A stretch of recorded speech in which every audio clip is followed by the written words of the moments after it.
আমার দিকে তাকায় থেকে লাভ নাই, কান ধর। আর করবি না, তুই তো 2 দিন পর পর বলিস আর করবি না, তারপর আবার করিস। আর করবো না। এত দুষ্ট মেয়েকে সামলানো সম্ভব? এ দেখেন, আজকে আমার বাসায় এক রহস্য উদ্ঘাটন হয়েছে।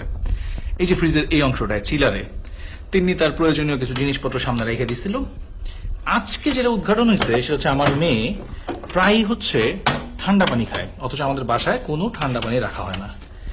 এই যে পিছনের অংশে সে হচ্ছে এইটা রাখে, এবং রেখে যেহেতু এই জিনিসপত্রগুলো তিনি রেগুলার লাগে না, তো সে জানে যে এগুলো যদি ঢেকে রাখে তাহলে তার মা এটা খেয়াল করবে না। তা আজকে সে হাতে নাতে ধরা পড়ছে। আমি জাস্ট আপনাদের দেখানোর জন্য জিনিসটা আবার ওখানে রাখছি। দেখেন, এই যে এই বোতলটার মধ্যে তার সিক্রেট, এর মধ্যে সে ঠান্ডা পানি রেখে এগুলো দিয়ে লুকায় রাখে। এরপরে এই ঠান্ডা পানি খেয়ে তার এখন কি অবস্থা চলুন আপনাদেরকে আমি দেখাই। এই যে দেখেন, এই রাত হইলে আমার বাসায় হচ্ছে এই সমস্ত কাহিনী শুরু হয়। আপনারা তো ভাবেন যেগুলো নাটক, এই যে দেখেন নাটক চলতেছে। আবার শুরু হয়েছে ঠান্ডার সমস্যা। কোনো একটা কথা যদি শুনে, না করলাম ঠান্ডা পানি খায়ও না, ঠান্ডা পানি খাইতে হবে, না করব যে না ঠান্ডা কোক খাওয়া যাবে না, খাইতে হবে। আজকাল আবার একটু নতুন নতুন শিখছে, ফ্রিজের মধ্যে নিজেই ঠান্ডা পানি রাখা শিখে গেছে, কিভাবে কোন চিপায় লুকায় রাখতে হবে সেগুলো সব সে বুঝে গেছে। কোথায় কোথায় পানি লুকায় রাখবো, একটু সুযোগ পাইলে সেই পানি আবার বাইর করে খায়। এই যে 2 দিন পর পর এই সমস্ত ঘটনা ঘটাও, এতে কষ্টটা পায় কে? তুমি কষ্ট পাও। এই যে এখন নাকের মধ্যে এই যে নেবুলাইজার দিয়ে রাখতে হইতেছে, কেমন লাগতেছে? কষ্ট হচ্ছে না? কষ্ট হচ্ছে। তুই কি ভালো হবি না? হ্যাঁ, ভালো হবে। শেষ হয়েছে? হ্যাঁ, শেষ হয়েছে। হ্যাঁ, হ্যাঁ, শেষ হয়েছে।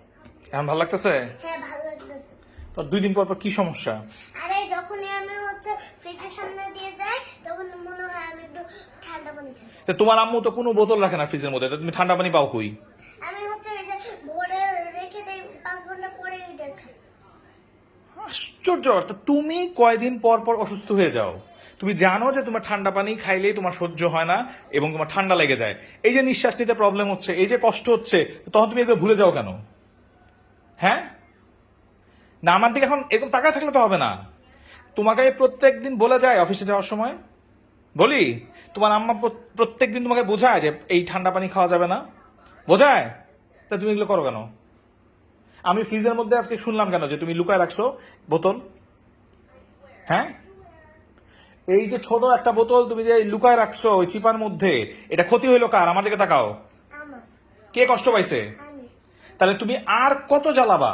এই যে এত রাতে মানুষ সব ঘুমাইতেছে, আর এখন তোমার জন্য আমাদের সবাইকে জেগে থাকতে হইতেছে। মানে এগুলো কি কি শুরু করছো তুমি? আমার কিন্তু আর ভালো লাগতেছে না আম্মু, বুঝছো? এই কয়েকদিন পর পর তোমার এই সমস্ত অশান্তি আমি আর নিতে পারতেছি না।